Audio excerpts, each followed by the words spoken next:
Here's two guys that once turned milk into chocolate milk and then vodka, Aaron and Jonathan.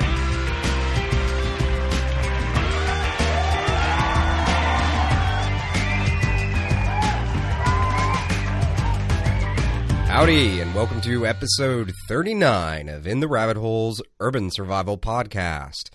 In today's episode, we throw caution to the wind and become a little unhinged. We're your hosts, Aaron and Jonathan, and you are in the rabbit hole, safe and sound.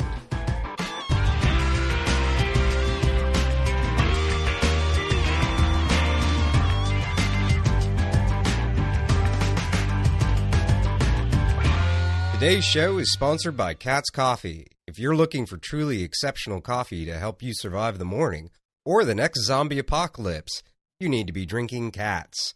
They specialize in the finest coffee from sources that prioritize environmental responsibility and are fair trade certified. Their goal is to achieve perfection in every cup. Check them out at Cat's, K-A-T-Z as in zebra, coffee.com, or click on their bright green banner on the site and make sure you're dealing with an official sponsor of the show. Again, that's Cat's, K-A-T-Z as in zebra, coffee.com. All right, so today we have some announcements, and then we have a warning, and then we're going to launch on into the show. The announcement is that Jeep, the moderator of the ITRH forum, has come up with a kick-ass idea and is spearheading the project. The idea is essentially to create a download section, and it's going to be filled with forum user-contributed documents like checklists, and those checklists will be like Bob lists, EDC lists, all kinds of stuff. And we're working on family plans, maps, spreadsheets, all kinds of really useful information, and it'll all be completely free and open to anybody that's a member of the forum. Now, this hasn't been launched yet, but I need to get with Jeep again and find out exactly when he's planning on launching it. But I'm guessing here within the next couple of weeks, you'll see that open up. But for those of you not on the forum, you really are missing out. We're building quite a community on there and having some really interesting discussions. We have the research horde going on, which is where we post things that we need help researching, because my time is super stretched thin these days, and I know Jonathan's is too. And so that's a way where listeners can help out and be part of helping to find guests, helping to find information on topics, because the show really does oftentimes require a lot of research. So get involved, and we always talk about community. Be part of the In the Rabbit Hole forum community. So with that said, I'm going to go into the warning. The warning for today's show is we have a format, and it's a format that we really like a lot. And when we were originally developing the show, it's something that we worked very hard on to try to figure out exactly what was our message and in what way were we going to deliver that message.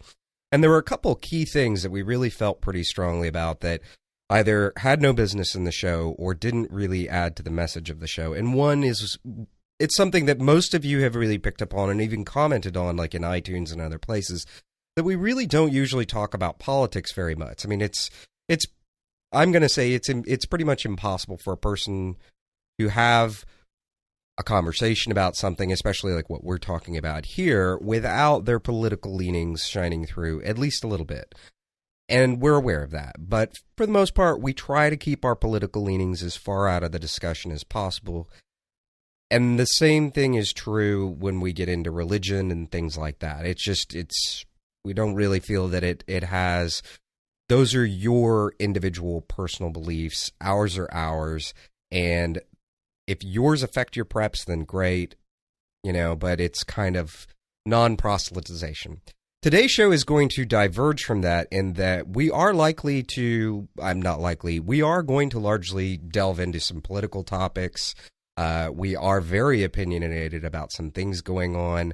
This is a show that many of you were probably expecting, and I know firsthand from really looking around and listening to a lot of things going on the internet that the survival community as a whole, it would be safe to refer to it as being on fire right now because there's so much crap going on in the world.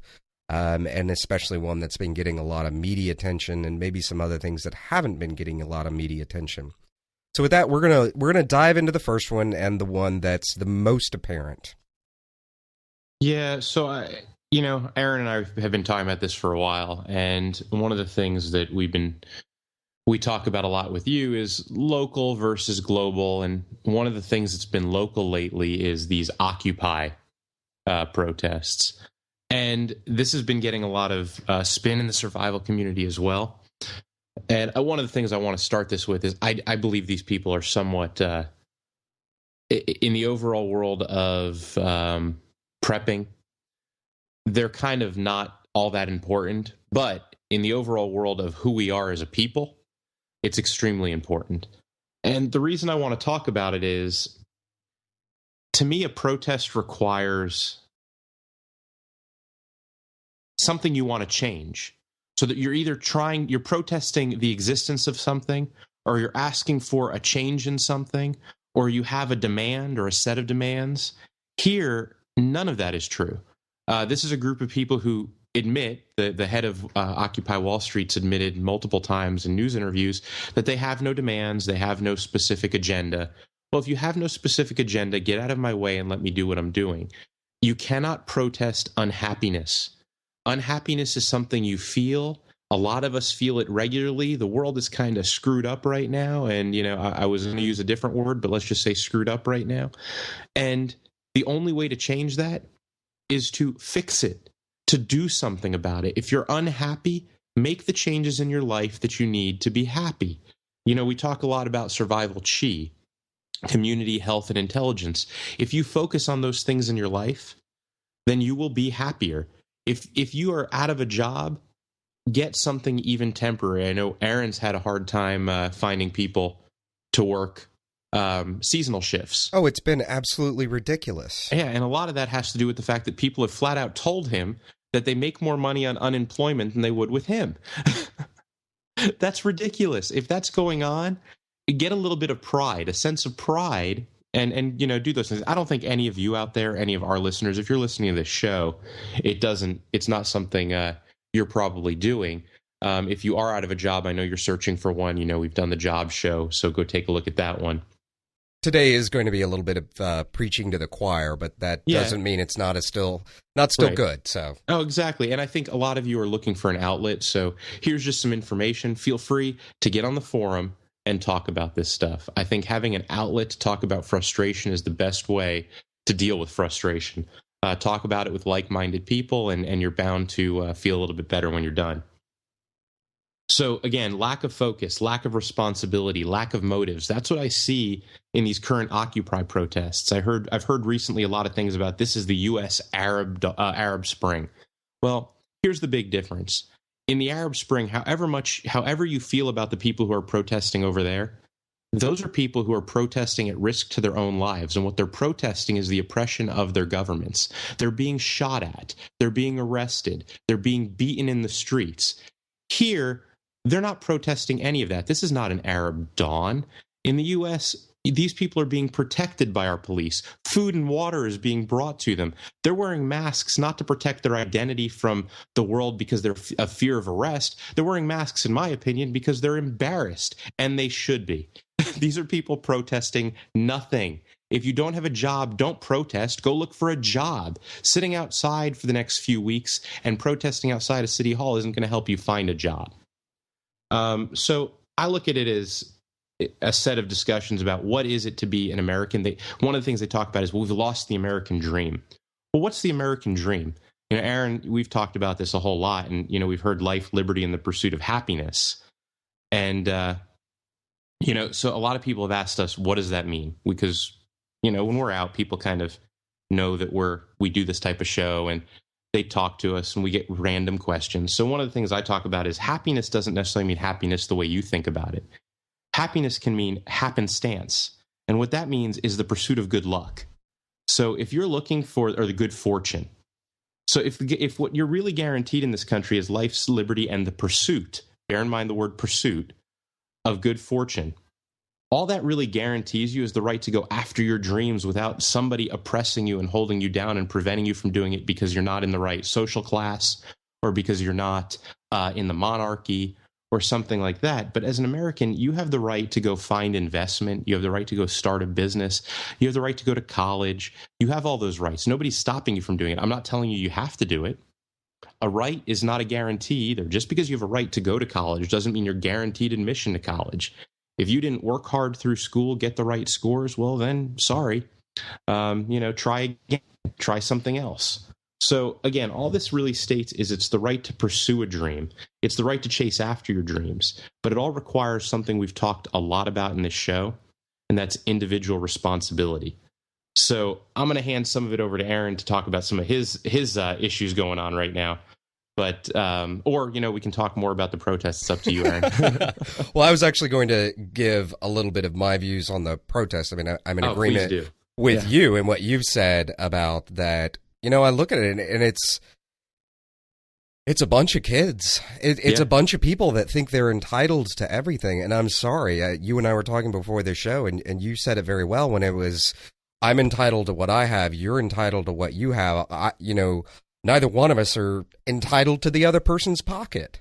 Yeah, so, we don't normally do a lot of quotes on the show, but Ayn Rand, who is a brilliant writer, has a great quote, and I'm just going to read it to everybody. And, one of the things I'd love is, hey, listen to it and talk about it in the forum. I would love to see people really talk about these in the forum, a little bit of intellectual conversation. But the quote is, "No man can have a right to impose an unchosen obligation, an unrewarded duty, or an involuntary servitude on another man. There can be no such thing as the right to enslave." And what that means is you can't take something from me because you decide it's my obligation. Okay, and that involves this concept of redistribution of wealth, however you feel about that. Again, I think you'd be very surprised if you listen to our full political beliefs. We're not going to get into them here. But Aaron and I are very much about individual liberty, individual responsibility. So with every right comes a significant responsibility. You don't get just to say, hey, I have the right to freedom of speech, for instance. Well, yeah, you do. But the interesting thing about that is that right you have to work for. You have to use it. So one of the things we're doing is we've got this show and we are saying what's on our mind. If you have things to say, feel free, write them in the forum. We're okay with that. Write anything you want. Make it intelligent. We ask that it does have an intelligent basis to it. So really make an intelligent discussion. But if you make an argument, people may argue with you.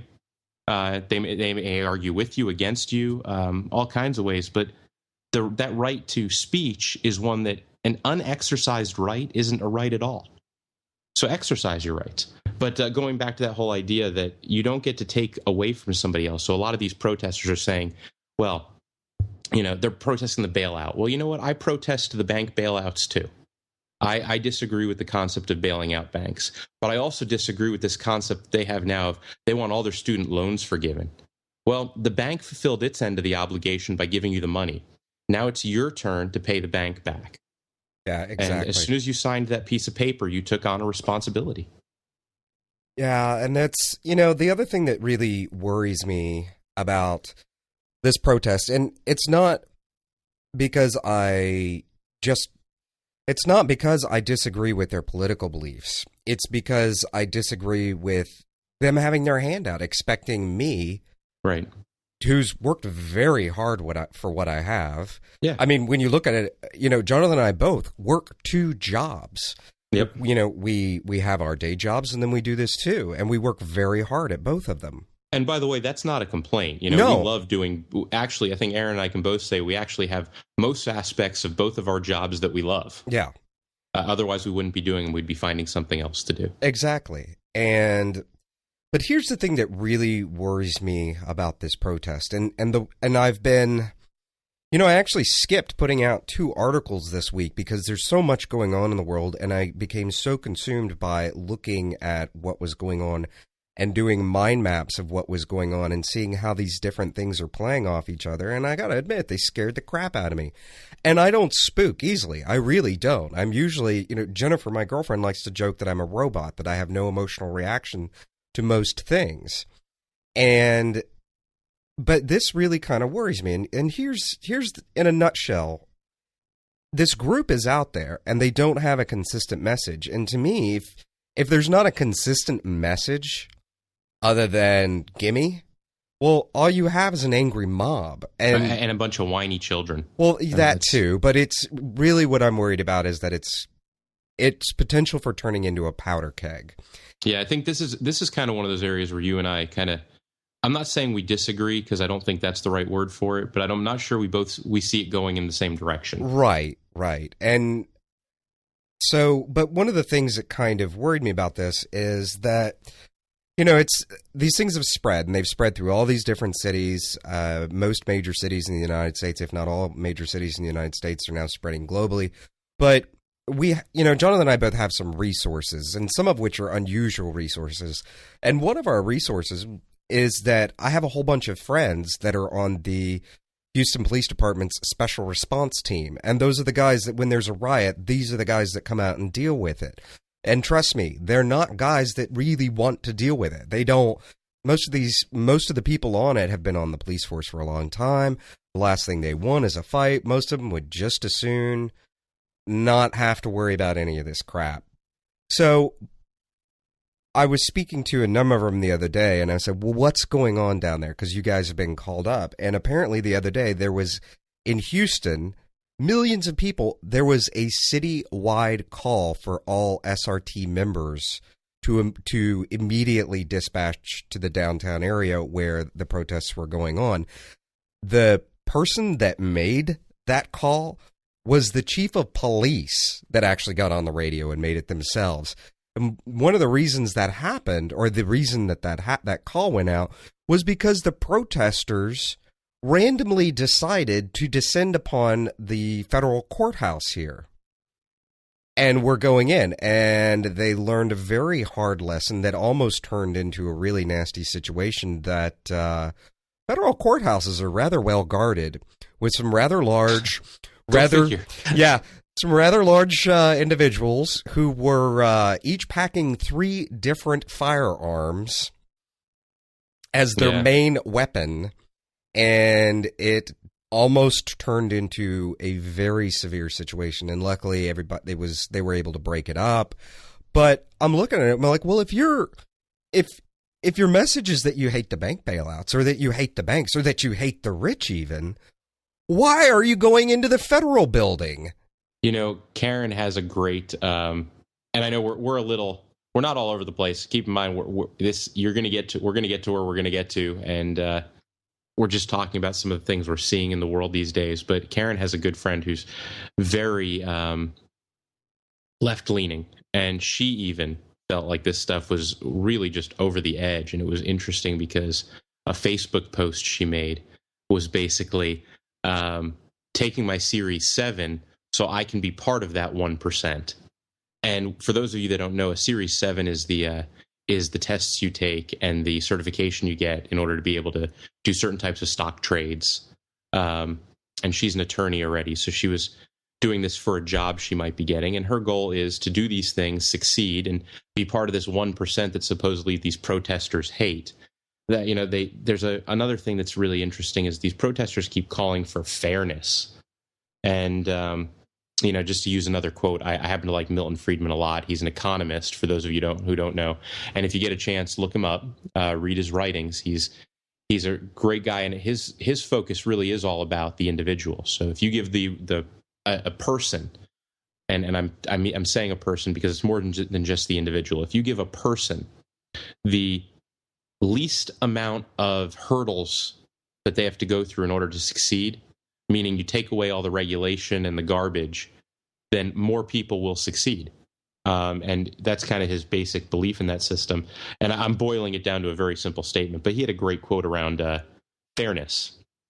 And it's equality, really, is what he talks about. But a lot of people think of fairness and equality. We all need to have equal footing. We all need to be starting from the same point. We all need to be this, that, and the other thing. And his point is that a society that puts equality before freedom will get neither. A society that puts freedom before equality will get a high degree of both. And his point there is that essentially, as soon as you start shackling people to force them to be equal, then you don't have freedom. And if you take away all those shackles, then yes, there may be a hiccup to equality every now and then, but at the end of the day, you will get more equality and more freedom for all. And an example of that would be, and this may be a powder keg discussion, but the idea is in the Southeast, during the time of a lot of racial inequality, the rail there, the equivalent of public transportation rail, wanted to actually be able to carry any passenger they wanted, okay, because for them, it would make them more money. But it was actually government that prevented them from doing that. It wasn't business. Business, at the end of the day, is really pretty egalitarian in the sense that, and it's very equal in the sense that a dollar is a dollar. Doesn't matter to that business who that dollar came from. So businesses that are open and equal will always generate more income than businesses that aren't. And it's always regulation and government that actually forces more inequality by trying to make things equal. So in the Southeast at the time, I think it was actually Florida, the government actually regulated separate trains. Well, it was too costly for the train company to have truly separate equal trains, so they didn't. They had very unequal trains. But what the train company wanted to do was have one train for everybody. So it's very interesting how when you get people putting regulation in to force equality, it doesn't actually happen. Yeah. And I think, and that's another thing that really kind of concerns me in our society is what we've done to the word fair. Fair doesn't mean that everybody is on equal footing. That's not what it means. That's if I actually am geeky enough that I sat down one day and watched a short documentary on the meaning and its origin and its history. Fair is essentially and I'm going to boil it down, and I may not do justice, but I'm going to do it my best, which is you have two people that come to an agreement on something. And at the end of whatever term is involved, both people got whatever they agreed to get out of it. Mm-hmm. And that's why you have the expression, life isn't fair, because when you were in the womb, whatever celestial, cosmic, mighty power you believe in did not come to you and say, listen, I got a deal for you. Here's a contract. And if you'll go ahead and be born, I promise to give you a can of this really, really tasty, we'll do a little product placement, a cup of really tasty Cat's coffee. And I know you've never had this cup of coffee, but it's amazing. And you say, okay, and you agree to it. Well, here's a few caveats. For one, if you didn't have the good sense to say, well, wait, when do I get it? And how big of a cup do I get? And is it going to be hot? Is it going to be cold? What are we talking about here? Your ability to make a deal. Right. And on your deathbed, whatever celestial being you made this contract with then comes to you and says, all right, you got 5 minutes left. So here's your cold cup of coffee that's about a thimble tall. And you're like, well, this isn't fair. It's completely fair because there were no dealings. And I know this is a silly example, but you get the idea. Fair is a contract. Fair is both parties getting what they expected. Fair isn't, well, little Timmy's parents bought him the new whatever hot, cool gizmo. Right. How many parents have gone through that? A better job than me. Yeah, and that's not what fair means. That's the definition of suck.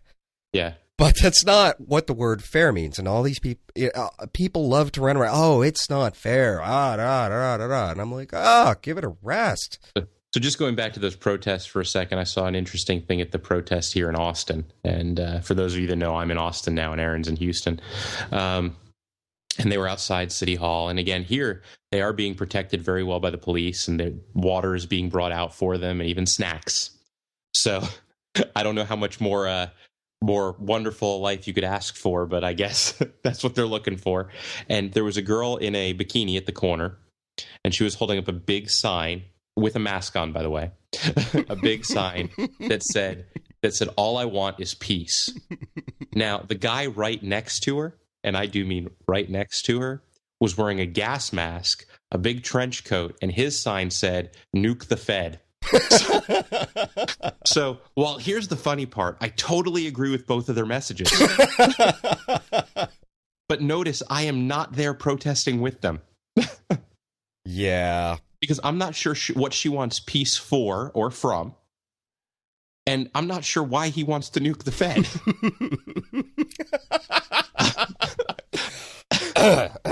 So, but this goes back to if you can't tell me concisely what you want to change and why, then it's very difficult for me to take you seriously. You know, there's a concept in business, and I have had the opportunity to work with some very bright managers, and I've managed some people, and I like to live by it as well, which is you are more than welcome to tell me that what I'm doing is wrong. But you have to give me a suggestion on how to change it. I mean, you can even tell me it's wrong and I'll work on a change, and that's fine as well. But you can't just tell me it's wrong and I don't like it. Because that's not an answer. That doesn't help anyone. All that does is says, hey, I don't like what you're doing. Well, okay, that's all fine and dandy, but now what would you like to change? What are your demands? What are the calls to action? What would you like? You know, we get on the show every day, or not every day, sorry. Every day would be a bit much. We get on every week, and we have a call to action to you. We're telling you to be prepared. We're telling you to take responsibility. And a lot of you, from the feedback we're getting, actually, I'm going to guess all of you out there. If you're listening to the show, you are probably doing what we're hearing, because we hear it a lot. And you're out there doing it. I mean, Jeep is out there volunteering with his fire department. I've heard others who are out there taking CERT classes. I've heard from others, in letters that we've gotten, who are out there providing us with more product information than we've ever even thought to get. They're telling us about things that you guys might want, that we're working on reviews of and shows for in the future. And these people are really active in the community. We've heard from people who are out there meeting their neighbors. One of the letters we got was all about a community watch that they started, and they got to know all their neighbors, that if something ever did happen, well, at least they know who all their neighbors are. So I think the fact that you guys are out there doing that, that's why we're out here talking. And my whole thing is that once you get the pulpit, the bully pulpit, and you've got that horn in front of you, if you don't have a message for me, then go home. If you don't have something you want to tell me, and nuke the Fed is not a valid message. I mean, if you have a solution for that, great. And again, I'm not a big fan of the Fed, the Reserve either. I mean, if you don't like the Federal Reserve, that's fine. What's the solution? Nuking it is probably not the solution. Probably not. I mean, I guess that's a solution, not necessarily a productive solution. Exactly. Or if you just tell me you want peace, well, that's fantastic. How would you like to achieve it? We are not exactly what I would call a peaceful being. Human beings have been at war for thousands of years, and the reality of it is there will always be some kind of strife out there. The concept is to not have to fight. So if you cannot fight, great. But if something threatens you directly, then you fight to preserve your freedoms. You fight to preserve your liberty. Those are things I do believe in. But do I want peace? Yeah, I want peace. Do I not want the Fed? Yep, don't want the Fed. I have no idea how those two things belong in the same protest. And that's, and we can talk about other parts of the protest, which are this whole eat the rich thing. I mean, while, we talked about that, we don't see any kind of clear message. There's definitely majorities going on. And one of them is eat the rich. And that's really worries me, because I'm like, well, who do you think is rich? So a good friend of mine started a company, somebody I've become very friendly with in the last year or so. And his company just hired 22 people.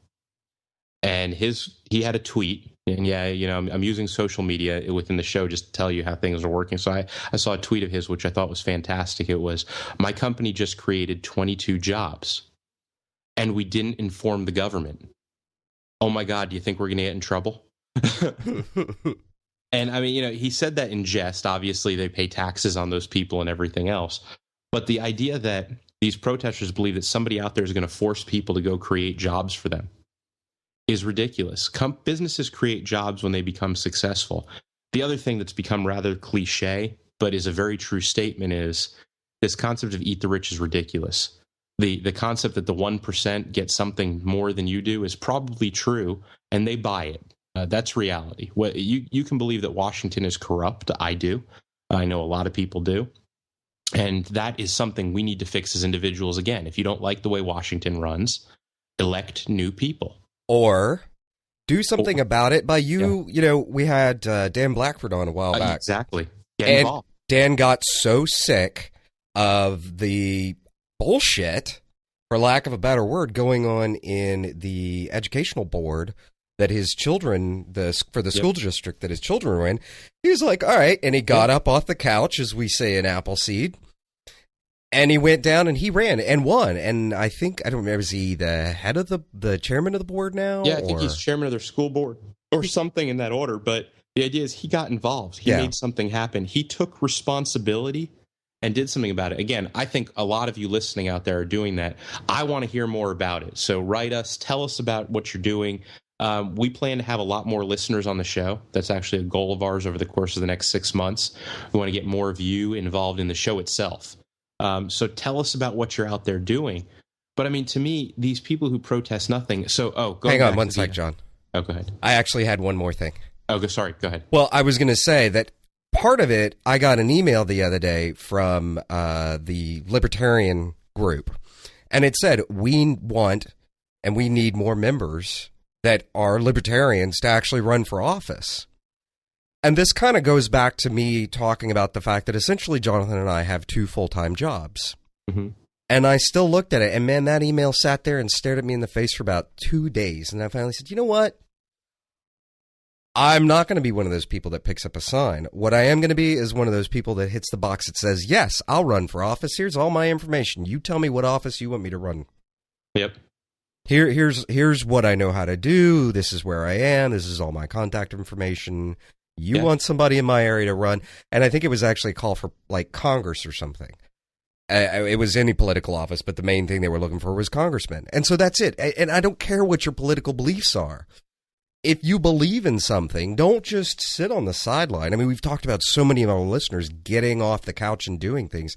And that was one of mine. I mean, to share a little bit of my own life with you guys. Exactly. It was like, all right, I'll do it. Why not? And that makes perfect sense. If you want to change something, get involved and make the change. But going back to that whole 1%er thing and how they're anti-1%er, again, if you want to be in that 1%, go do things like take your Series 7, go get a law degree. Or, I don't have a law degree. I don't have my Series 7, but I'm involved in a startup business in Austin, and we are doing very well. We're signing on a couple companies. We've got great testers out there. But again, the whole idea is if you want to succeed, make it happen.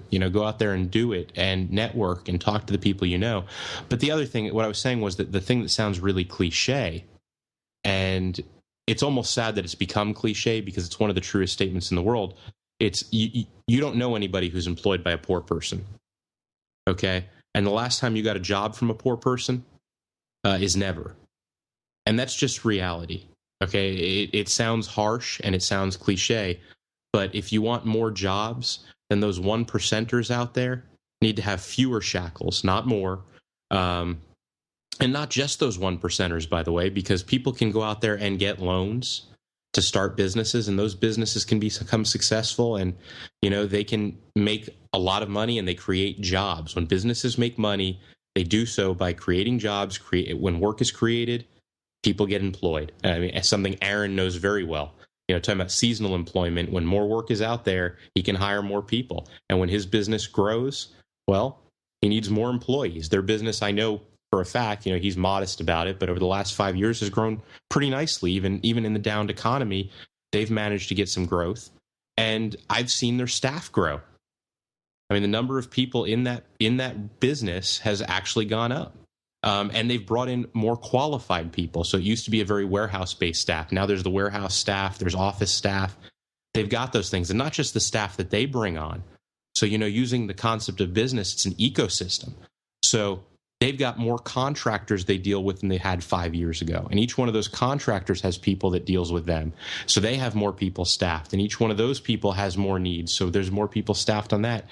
And that's how an economy works. It's not just one business does well or doesn't do well. It's one business does well, which means 10 other businesses might do well, which means each one of those has 10. So it becomes exponential good stuff, for lack of a better word. So let's, we've talked about the protests and we've gone into that, but I want to kind of touch on some other things that are really, because it's not, the protests are just, to me, a small piece of... Well, and it's a manifestation that's happening here amongst a group of people that are just not happy. Yeah. And I see, and I'm not going to go into the full crazy part like I did with Jason McConnell, the Redneck Resource. We actually sat down, I hadn't seen Jason in a couple of weeks, and I went and met him for a drink the other night. And it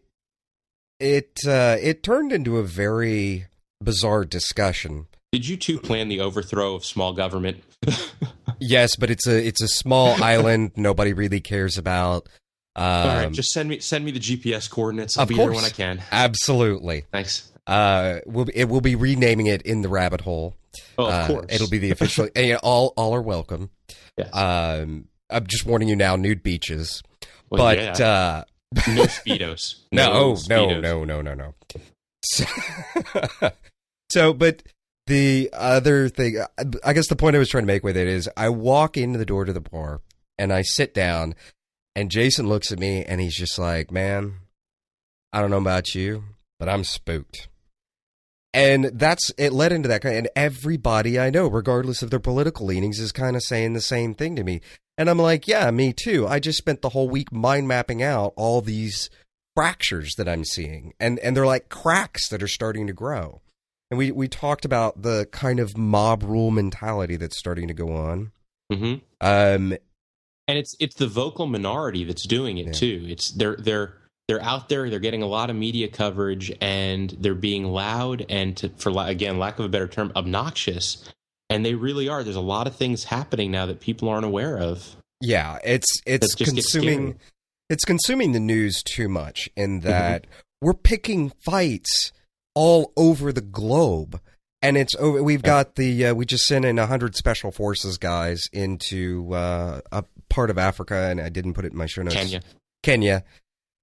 And that warlord has been there doing what he's doing for 2 decades now, I think. Yeah, I'm pretty sure we put him there too. Well, probably, but it's like, why now all of a sudden when we're going broke, fighting wars everywhere else? And the question you have to ask yourself though is, how does it impact our national security? And it also, I'm looking, and they're like, "Oh, don't worry, it's only 100 guys." I'm like, yeah, and Libya was only going to last a couple of days. You don't just send in 100 guys. That's gonna turn into it's no, nothing is ever that simple. And why send in 100 American soldiers, trained, skilled American soldiers, for something that doesn't protect yours and my individual liberties, our rights, and I mean, not to sound selfish or anything, I think it would be a wonderful thing if we really could go out there and change the whole world. But the reality of it is, and I'm not an isolationist. I believe in global free trade. I believe that we should be out there selling our wares everywhere and buying goods from everybody. I am all about that. I'd like to see zero restriction on all of it. You can write me and complain later. I'm going to send you a complaint, Jonathan. You should. But at the same time, while we're doing all of that, I believe economics is the best way to change a place. If you can get your goods into that place and make those people have dreams of bigger, better things, well, then you can change it. But the idea that you can send 100 special forces troops into a country that has zero impact on our day-to-day national security, or even our long-term national security, and expect some kind of a change because somehow you're going to give those people rights and liberty, you can't give somebody rights and liberty. They have to work for rights. They have to fight for it. They have to take it themselves. No one man can give another man rights. It just doesn't work that way. And we have... Sorry to take you off topic. Oh, no, that's okay. It's just, I'm looking at it and I'm thinking, it's horrible. I mean, it really is truly what's going on there is horrible. Mm-hmm. Oh, yeah, without a doubt. And I mean, I think it's disgusting. but we're going broke. I mean, in reality, we are, as a country, broke. We've long since passed the point where we spend more than we take in by crazy numbers. Right. And, I don't want to, the whole idea that this makes us sound heartless, and we're in no way heartless. I mean, at the end of the day, if we could give those people the tools, and when I say the tools, the intellectual tools even, to fight for the freedoms that they deserve as human beings, their rights and freedoms, what we would call, natural rights and freedoms. If I could give those people those tools, great. But I don't believe it's our job to go in and do it for them. It just, like I said, it just doesn't work that way. It's never worked that way. And no time in history have we ever seen something like that work. Well, and there's also the concept of you have to know your limits. Right. Exactly. It's we talk about it with debt and with finance and everything else. You can live high on the hog, and you can max, and you can just have a good old time on credit cards and loan and take out. Do all kinds of stuff. You're gonna have to pay the piper sooner or later. Right. And you have to know your limits. And as a country, we don't seem to have this concept of limits anymore. And it's like the universe does not run on puppy dogs riding unicorns down rainbows, sucking on lollipops. It just doesn't. I mean, I wish it did. Honest to God, I wish it did, but it doesn't. We gotta. So, I'm trying to relax here for a second and not get too wrapped up and scream into the microphone. But so that's worrying me. We've got all these conflicts going on. And the other thing that really worries me about all of this, I mean, we've got all this class warfare, and it really is class warfare, that a lot of it that's going on by all of our you're seeing politicians. Yeah, you're seeing politicians now embracing this term, the 99%. But the reality of it is, it's not the 99% out there protesting. It's not the 99% out there saying they think things aren't fair. It's the 1% of it's not even 1% that's out there. And the reality of it is those people don't speak for the rest of us. I, for one, would love to be part of the richest 1%. That's my goal in life. It's one of many, but I mean, I've got a lot of goals, but it's something I'd love to achieve. Now, if I don't, would I be remarkably disappointed in myself? No, I'd be happy with 2%. But again, these politicians out there, our president, and not just our president, by the way, there's Republican senators and congressmen out there who are out there saying the same thing. Well, let's embrace these concepts. There's too much income disparity. Well, who's to say what's too much income disparity? I mean, again, why does someone else get to make that determination as to how much I can make for my job? All of this has just become this concept of class warfare is just not healthy for anyone. What there should be, jealousy is a horrible thing. Greed is a terrible thing too, but both of them drive remarkable behavior. And the behavior is, I want better. And they're very human emotions. Greed and jealousy are two things that, we learn from an early age that we should fight those things. Well, you should, but what you need to do is take those things and you fight them, but what you do is you channel them into productive things. If you're out there and you want an iPhone 4S and you don't have one, well, then find a way to earn more income. If that means you go start a second job, go for it. If that's something that makes you happy. A lot of times earning more income also means cutting back on other things. Oh, yeah, most definitely. And that's another thing that people... Choices. Yeah. People always talk about, I want my cake, and, I want the, what is it? Cake and eat it too. And eat it too. Well, I think that's always silly. It's like, yeah, if I'm going to have a piece of cake, I'm going to eat it. And I know what the concept means, but I think it's pretty silly. But the whole idea is, I like to think of things in terms of a pie, right? When you sit down after dinner, you've got room for so much dessert. What kind of pie are we talking about here? Well, for you, Aaron, it would probably be carrot cake. Oh, I do love it, but that's not really pie. No, but for me, I'm thinking buttermilk pie. Okay, I happen to be a big fan of buttermilk pie. Very, very well. All right, carry on. Yeah, but I like to look at dinner, and like last night's a great example. I was out to dinner with some folks, and I had a choice: buttermilk pie or pecan pie. I couldn't have a whole slice of either one. I just couldn't. There was no way I was going to be able to do it. So I had to make a decision. You too have to make a decision. You can have A or you can have B, but most times you can't have both unless you do something extraordinary. And I'm not telling you not to do something extraordinary. If going out and getting 2 jobs and earning that income to have more material things makes you happier, go for it. Me, I would rather have more time with my family. And right now, that's kind of a silly thing for me to say because I'm spending a lot less time with my wife because my job is just very busy these days. But the whole idea that the world is not a series of choices is ridiculous. It's always a series of choices. If you want all the time in the world to protest on a street corner outside City Hall, well, go for it.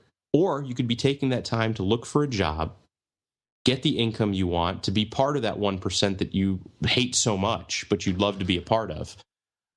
It's that whole weird split that these groups have that really bothers me. It's this whole idea that we don't want this 1% needs to go away, except it's that 1% that I'd like them to give me a job. So that may have sounded a little bit disjointed there, but it's the whole idea of you need to make decisions and choices, and you can't have everything. And while you were saying a second ago that this does sound disjointed, there actually is a point to all of this. Yes. And I think the major point is that, first of all, I got some really bad news for you, folks.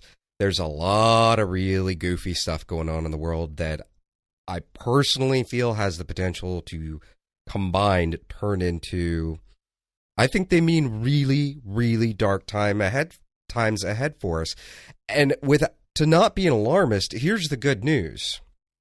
You're already doing what you need to be doing to address that. Yep. And I don't mean just because you're listening to the two of us. Hopefully you're listening and reading and consuming other survival sources too. But if you're not, if you're not giving it all you can, if you're already giving it all you can afford in time and in money, then you're doing it. You're on the right track. Don't let the worry of all these fractures going on that we've just talked about, a handful of them, consume you. Keep doing what you're doing and focus. If you're not, and if you just listen to us because you think we're funny, I mean, I think we're funny, but if that's the only reason you listen to us, it's you're a little late to the game, but it's time to get off the couch and do something. And to be honest, we haven't heard from any of you out there who just think that. We think a lot of you are out there busy, you're doing your thing, you're learning your skills, you're focusing on, and I can't stress it enough, survival chi, community, health, intelligence, and of course, individual responsibility. And so how do we take this, what we've talked about, and how do we talk about it practically? Well, practically, we mentioned the survival template. I did a review on this. It's a very short, great book. And we've also talked about the 7 Habits from Stephen Covey, and we had our own manipulated version of the 7 Habits that we put out there. And what that really means is, and what it boils down to, is setting time-based goals. Setting time-based goals for your stores, for skills that you should be acquiring, for tending to the financial matters, your financial health and survival chi, getting out of debt as fast and as much as you can. Because whether things go wrong or not, and here's the real thing to take away that we've always talked about. Whether things go wrong or not, these things that we're talking about and the list of skills I'm about to launch into will make your life better. And it doesn't matter if the dark cloud comes and sits over our heads or not. But if that dark cloud does come to sit over our heads, these things, planning, skills, having your financial house in order, making plans for your family, making plans for how you're going to begin, how you're going to bug in, how you're going to bug out, how you're going to live your life, what you want out of life, and how you're going to get it. These things will not just get you through the emergencies. They will make your life better today. And here's I'm going to throw out a list of skills, and these are 10 skills that, in my personal opinion, these are the things that I would say you should be focusing on. And not all of them necessarily. God knows most of us don't have time to do all of them. And not necessarily in this order. No, in no particular order. So I'm going to say gardening, And people, I've heard it often, well, if they come, they're going to see my garden and it's going to make me a target. Yeah, we've said it before, if things really do go that bad, then simply being alive makes you a target. And the other thing that I hear is, if I got a bug out and I can't ever go back, then it's just going to be wasted time. No, it's not wasted time and ever, because it did benefit your life in the here and now, and it has become a skill of gardening. Right. Skills you take with you are invaluable. Yes.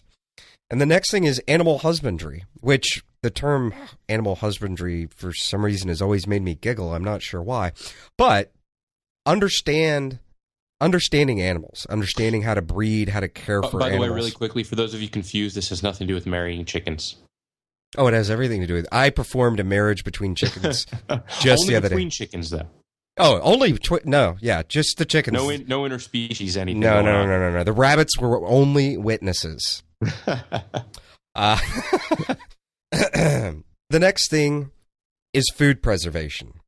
No, you have these animals, or you're gardening or whatever. Know how to preserve what you make so that you can start supplementing your storage with your own production. Understand water storage and purification. It's actually not that complicated, but it is definitely there are some nuances to it. And water is one of the most critical things you need. Oh, yeah. And we are, I posted something on Facebook the other day, or what are the things that are concerning you with survival, and we got some awesome responses back from people that got onto the Facebook and listed it. And one of the major things I saw was water. And we are part of the research horde. Tech Boss, thank you very much, immediately went out when I posted, hey, we need somebody to really come on and talk about water. And so I'm going to be contacting that person this week. And if anybody else has any guest suggestions about water, get on the forum and post it in the research, become part of the research horde. Carpentry is another one. I mean, it's very basic. I mean, understand how to work with your hands, how to make something, how to build something. Understand basic electrical work, plumbing, mechanical. Understand how cars work, if you can. Communication. Communication is a huge one. And getting into ham, the classes don't take very long. I hear it's actually pretty interesting. It's something I've been trying to do myself. And Jason, that was one of the things Jason McConnell and I promised we were going to find a class this winter and do it together. Yeah, and we're gonna do a show on ham radio. Yeah, we actually do have we have one guest already lined up who's going to tell us like a beginner's view, and we're working on a second guest who it's somebody that is actually a mechanical and electrical engineer that's gone to whatever the highest levels of hamstering you can go to, and he's going to come on and talk about the more advanced topics. And here's the final number 10 actually breaks down into three pieces. You guys know this about us. We like to break things into little pieces. But the final one is one that you may or may never thought of before, but we've always been hinting at it, talking about community, which are also interpersonal skills.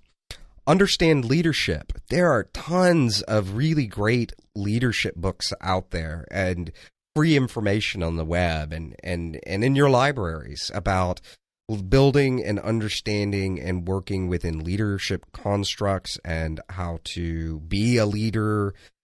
There's also community building, which kind of leadership plays into that, and negotiation, which may sound like a weird one, but and these things really do. Think about it for a second, how they could have a huge impact on your life personally, in your job, whether personally or professionally. These things can have a huge impact on your life, studying interpersonal skills. And we have a very special guest that I've been holding back on to bring onto the show, and it's somebody that you might say is an expert in interpersonal dynamics and skills. And we're going to be working to get that person onto the show soon. Fine-tune your life. Now is the time to get the let out. Yeah, and for those of you who are out there, I mean, it is a large number of Americans who are currently unemployed. And I went through a period of time pretty recently where I too was. So I feel your pain very much. I understand what it's like. go back and listen to our show. I don't remember the exact show number, but Aaron will put that in the notes. We've got a lot of good information on how to go out there and start the search. It really is all about community. It doesn't matter whether it's searching for a job or protecting your household if things go bad. It's all about protecting yourself, your household, your family, and community is the best way to do it. And networks are your ultimate resource. I mean, truly your ultimate resource is your network. Yes. And to kind of close out the show, I want to kind of give you some final summarized, wrapped up thoughts, which are the time to plan, store, and learn skills is not when you need them. We were talking to a gun range owner a couple years back, and he's a quote that we've used very often in our personal lives. One, because it's hysterical. Yeah, we used a modified version of it, and some of you will notice it from the last show. And actually, you know what? I'll put it out there to all of you. Tell me if you can find the modified version of it in the last show and post it on Facebook. Yes. And the quote rings true for so many things, and it's also hysterical, which is, you don't want the first time you have to shoot from a moving vehicle to be the first time you've shot from a moving vehicle. And it really kind of, one, when he said it, it made us laugh. And two, it was like, holy crap, that is so true. Exactly. It's the whole idea of, you don't want the first time you have to do anything. And when I say have to, I mean by necessity have to do anything, to be the first time you've ever done it. Practice is truly the king of all skills. And if you can learn to practice something and become good at it, you want to be good at it before you have to be good at it. Yeah, or at the very least, understand it. Right, exactly. So I know you wanted to end it there on that note, but I'm thinking I just want to add a note for everybody. This is the kind of conversation Aaron and I have on a regular basis. Our conversations tend to get intellectual, political, stupid, silly, humorous, and philosophical all at the same time. We're going to keep some of that for ourselves, and every now and then it'll make it into the show. But you can expect that next week's format will be a little bit more traditional, more in line with what you've come to expect.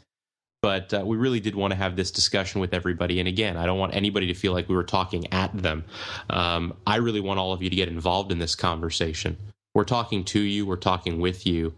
I want this particular conversation to continue in its own thread, but within the forums, on Facebook, even responding to any kind of tweets we have. But I'd really like to see your responses to all that's going on in the world. Tell us what you think. Tell us how you're feeling.